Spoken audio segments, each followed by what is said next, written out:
Assalamualaikum warahmatullahi wabarakatuh.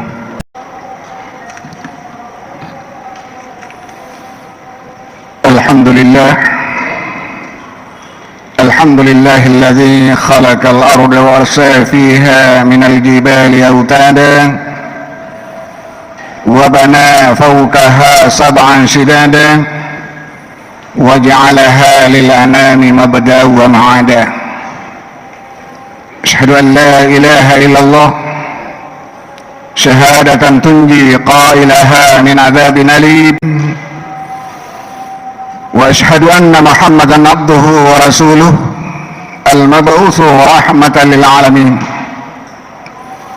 اللهم صل وسلم على سيدنا محمد وعلى آله وصحبه وسلم تسليما كثيرا عباد الله ittaqullaha haqqa tuqatih wa la tamutunna illa wa antum muslimun. Laqad qala Allah ta'ala fil Qur'anil Karim A'udzu billahi minasy syaithanir rajim. Bismillahirrahmanirrahim. وأوحى ربك إلى النحل أن اتخذي من الجبال بيوتا ومن الشجر ومما يعرشون ثم كلي من كل الثمرات فاسلكي سبل ربك سبلا يخرج من بطونها شراب مختلف ألوانه فيه شفاء للناس إن في ذلك لآية لقوم يتفكرون. صدق الله العظيم وصدق رسول النبي الكريم ونحن على ذلك من الشاهدين الشاكرين. Ma'asyiral muslimin rahimakumullah. Pertama-tama marilah kita sama-sama mengucapkan puja syukur terhadap Allah Subhanahu wa taala, di mana pada kesempatan ini kita masih diberi petunjuk atau hidayah dari Allah Subhanahu wa taala sehingga kita bisa melaksanakan kewajiban kita seperti apa yang kita laksanakan sekarang ini.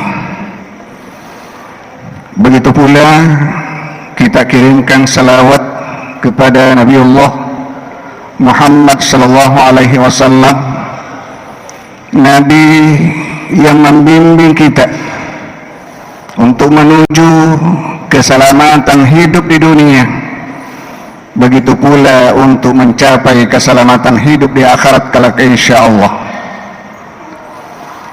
Jamaah Jumat yang dirahmati oleh Allah Subhanahu wa taala, Allah berfirman di dalam Al-Qur'an, وَلَقَدْ كَرَّمْنَا بَنِي آدَمَ وَحَمَلْنَاهُ فِي الْبَرِّ وَالْبَحْرِ. Sesungguhnya telah diciptakan manusia yang paling mulia di atas bumi, begitu pula di lautan. Berarti manusia yang diciptakan oleh Allah semua makhluknya, apakah kecil atau besar, tidak ada yang paling mulia manusia itu sendiri. Tetapi namun pun kemuliaan ini bisa juga jatuh dibawa, bahkan lebih dibawa apabila tidak mempergunakan apa yang diberikan oleh Allah Subhanahu wa taala seperti panca indera, akal pikiran,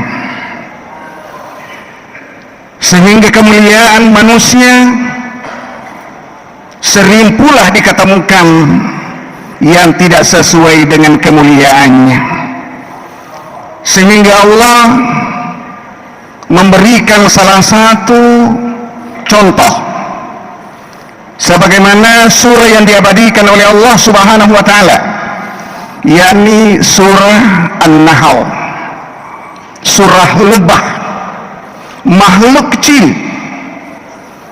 Allah berfirman di dalam Al-Quran, wa auha rabbuka ilan nahli anittakhidhi minal jibali buyuta wa minas syajari wa mimma ya'rishun. Tuhanmu telah mengilhamkan lebah membuat sarang di gunung, di pohon-pohon kayu, atau bangunan yang sudah dibuat oleh manusia. Summa kuli min kulli thamarati fasluki subula rabbiki zulula. Kemudian memakan dari semua buah-buahan yang memudahkan atau dimudahkan oleh Allah Subhanahu wa taala. Yakhruju min butuniha. Kemudian dia keluarkan dari perutnya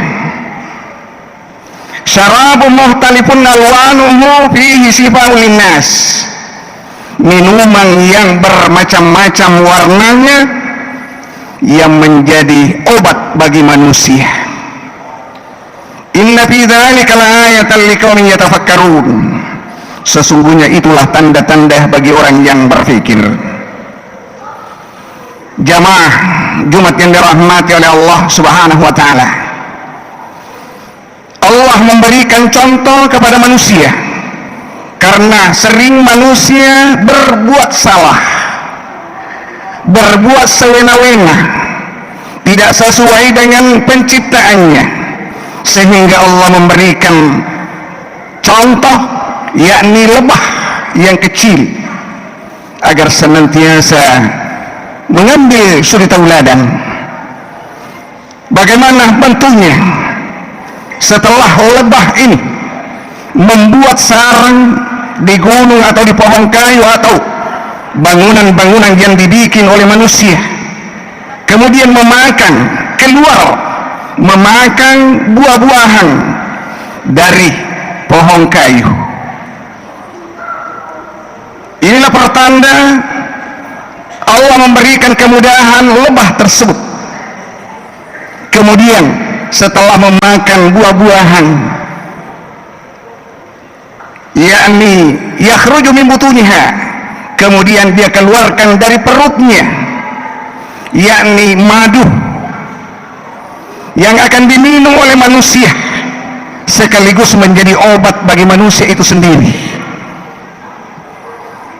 Sesungguhnya hal yang semacam ini adalah tanda-tanda bagi orang yang berpikir. Apa maksudnya? Allah memberikan contoh ini karena lebah memiliki beberapa sifat yang perlu kita suri tauladani.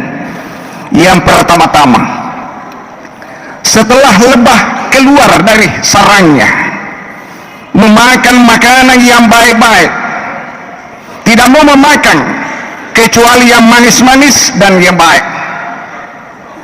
Itu contoh yang pertama, bahwa sedangkan lagi lebah tidak mau memakan makanan yang dilarang oleh Allah, hanya yang baik-baik, ternyata ada manusia yang potensi kelahirannya, penciptaannya bagus, tetapi sering dia makan dan meminum apa yang dilarang oleh Allah Subhanahu wa taala.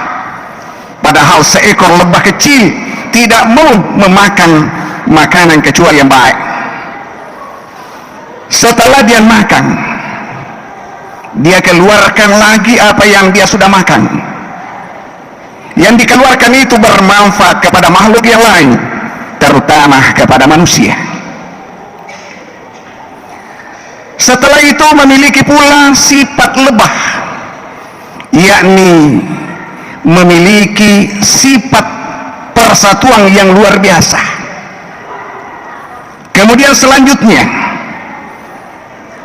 sifat lebah saling menjaga, saling memelihara. Olehnya itu, kita sebagai manusia yang paling mulia hendaknya kita contohi. Yang pertama tadi, lebah tidak mau makan kecuali yang baik-baik. Olehnya itu manusia harus contohi bahwa kita manusia yang punya potensi kelahiran yang paling mulia, juga memang ditentukan oleh Allah kulu washrabu halalan thayyiba, makan dan minum yang halal dan yang bagus. Ternyata megatom marufatau agi-agi decang iya tolonai nandre iya tolonai ini, berarti orang yang semacam ini lebih mulia lebah daripada dia. Itu yang pertama. Kemudian sifat lebah, apa yang dia sudah makan dia keluarkan yang bisa bermanfaat kepada makhluk lain termasuk manusia.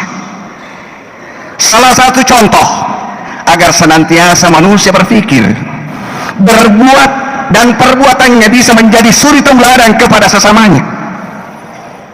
Jangan berbuat yang tidak baik. Diharapkan agar senantiasa memiliki perbuatan yang bisa dicontohi oleh makhluk-makhluk lain termasuk manusia sendiri. Kemudian sifat yang lain yang dimiliki oleh lebah, memiliki persatuan yang luar biasa. Bagaimana persatuannya? Setelah membuat sarang, apabila ada orang yang akan mengganggu atau makhluk lain yang akan mengganggu, maka bersatu mengerumuni melawan siapa yang akan merusak sarangnya. Olehnya itu manusia juga diharapkan memiliki contoh semacam ini. Apa yang sudah dibuat, apa yang sudah dibangun, apa yang sudah diperoleh agar senantiasa betul-betul dipelihara dan dijaga. Itu contoh lebah. Kemudian contoh yang lain yang perlu kita tiru. Lebah induknya banyak, sarangnya satu, kemudian memiliki anak banyak. Sekalipun banyak, tidak ada saling ganggu-mengganggu, tidak ada saling bunuh-membunuh. Induknya banyak, anaknya banyak, tidak ada lebah yang memakan dan membunuh anaknya. Sedangkan manusia yang sering bunuh-membunuh, yang sering orang tua membunuh anaknya, yang sering pula anak membunuh orang tuanya. Apabila terjadi hal yang semacam ini, berarti mulia lebah daripada manusia itu sendiri, berarti jatuh di bawah, terlalu di bawah sekali. Olehnya itu Allah memberikan contoh lebah dan memang mengabadikan di dalam Al-Quran lebah luar biasa yang bisa diambil suri tauladan bagi manusia itu sendiri. Karena manusia diciptakan adalah penciptaan yang luar biasa yang bisa menggunakan yakni panca inderanya dan akal pikirannya bagaimana melihat ke depan dan bagaimana melihat dirinya dan orang lain yang ada di sekitarnya. Jamaah Jumat yang dirahmati oleh Allah Subhanahu wa taala, apabila kita sebagai manusia yang termulia mampu mengambil suri tauladan daripada apa yang digambarkan oleh Allah di dalam Al-Quran yang ini adalah lebah, insya Allah manusia itu bisa selamat dunia, lebih-lebih keselamatan di akhirat kelak insya Allah. Mudah-mudahan apa yang sempat saya sampaikan dalam khutbah yang singkat ini bermanfaat adanya. Barakallahu li wa lakum fil Qur'anil azim wa nafa'ani wa iyyakum fihi minal ayati wa dzikril hakim wa taqabbal minni wa minkum tilawatahu innahu huwal ghafurur rahim.